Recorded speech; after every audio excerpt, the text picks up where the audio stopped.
And what's up YouTube, it's your boy Demised here with the second episode of the Heartgold Nuzlocke. So if you haven't already guys, make sure to hit the subscribe button to my YouTube channel, that'd be very muchly appreciated. And let's get straight into the video. So one thing I forgot to mention in the last episode, episode 1, was that we actually lost our Rattata. So at this point in the game, as you can see on the screen now, I've healed my Pokemon up, had a big chunk of food of some sort. I don't know what it was. I think it might be M&Ms. And then we just realized we had to let go of that poor little Rattata. I just can't believe he's gone. He was such a good little Pokemon. I just don't understand. Okay, we're good now. Bye-bye, Cheech. So with Cheech now released, we decided to take our attention back to Route 32 to go smash some more Pokemon to grind our levels. However, we didn't realize that our Ghastly was super weak. And all he can do is simply freaking paralyze a Wooper. So in the end, we decided that Ghastly was taking way too long to take out this Wooper, so we decided to switch it up and get the Chikorita or the Bebe in there. And as you can tell, being super effective, it was super quick. And we managed to go and fight some other Pokemon. So we managed to come across a Rattata as one, then a Mareep. And then we thought, you know what, let's go back to the Pokemon Center and heal back up, seeing our lovely Pokemon Center. And then, you know, we had to go to the Pokemon Mart to get some more potions. And then, as far as I believe, we also had to get some more Pokeballs to ensure that we caught some more Pokemon in a new area. Because as we realized, we needed a Geodude. Because guess what? A Geodude is the Pokemon that you need to take out Faulkner, the bird gym leader.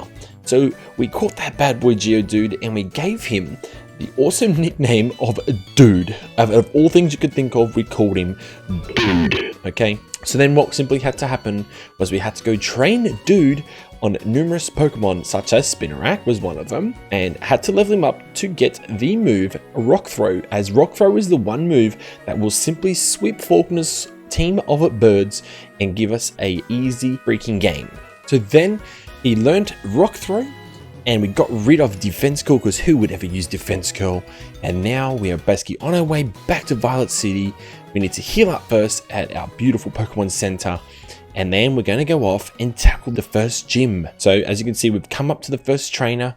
We decide that, you know what, we are good enough to verse Faulkner, mate. Let's just smack your Spearow with Rock Throw and just literally KO the one and only Spearow that you have on your team right now. It is super effective, and this is why we leveled up our Dude to ensure that he swept as many of these birds as fast as possible. So that was the first trainer down, and we decided, radio, let's go straight to the second trainer and see what he can offer in regards to his flying type Pidgey. So his flying type Pidgey was level 7 compared to our Dude, who was level 11 at this point of the game. So as you can see there, his Pidgey fainted and we defeated a Birdkeeper Rod pretty damn easy. So after doing that, we decided we need to heal up. And I think one of my chat viewers decided to say that, you know what, dude, I don't even know if you can actually sweep his Pokemon. So we went back out, we beat a Bellsprout, a Rattata, another Wooper, and even a Mareep. After doing so, we went back to the Pokemon Center, healed back up, and we thought, you know what, Geodude's got to be strong enough level by now. But, you know, just to be on the safe side, we went back and once again did some more grinding on OG Kush, the Bellsprout. So then we did a lot more tedious grinding. A few moments later.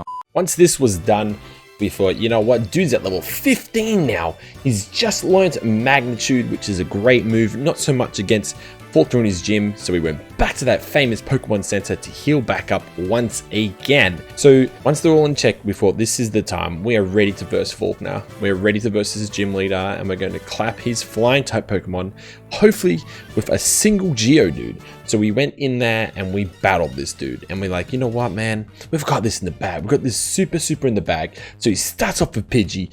We start off with Dude. Dude gets tackled, which is 1 HP. It's not a very effective move whatsoever.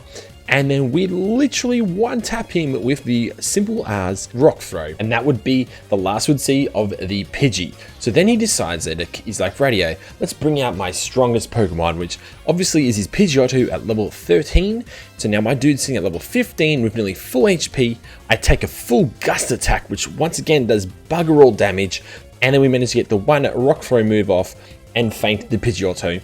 And that is basically the end of Pokemon Gym Leader Faulkner, and he bows out gracefully and gives me his money, however so kind of you. We pull the Zephyr badge from Faulkner, which is simply amazing, and get the TM51. So we leave the gym, and then we get one of our famous calls from Professor Elm, of all people. So he would like us to go pick up an egg from the Pokemart in Violet City, where I currently am located, and see his assistant buddy. So we go and do that. We go to the Pokemart, we go see his assistant, we go, yep, of course we'll take that egg off your hands. He asks us to take care of this egg.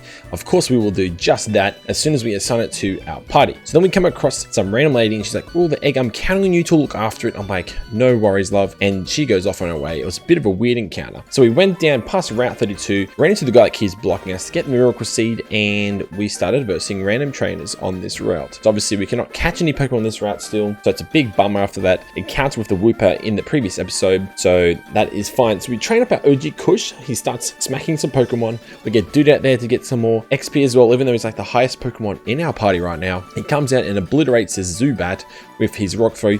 Youngster Albert never had a chance. Yes, I am strong. I am aware of that. So we decided to move on from Youngster Albert after getting our $128 and sending it to Mum.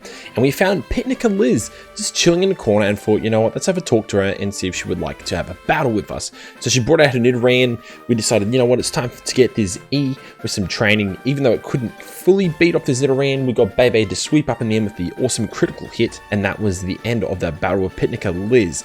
So we ended up sending some money back and we went further down the trail as usual. Now we versed some more trainers along the way, as you can see Camper Roland. And so Camper Roland decides to send out a Nidoran against my E and my Geodude. I just said, you know what, let's just get Geodude out there once again. We're just going to get him to sweep up all the Pokemon that are available in this area and just try and boost up and share some XP to our other Pokemon that are under leveled at this point. We get some money, we decide to go verse some fishermen. And you know what we come up against? We come against one of our favorite Pokemon.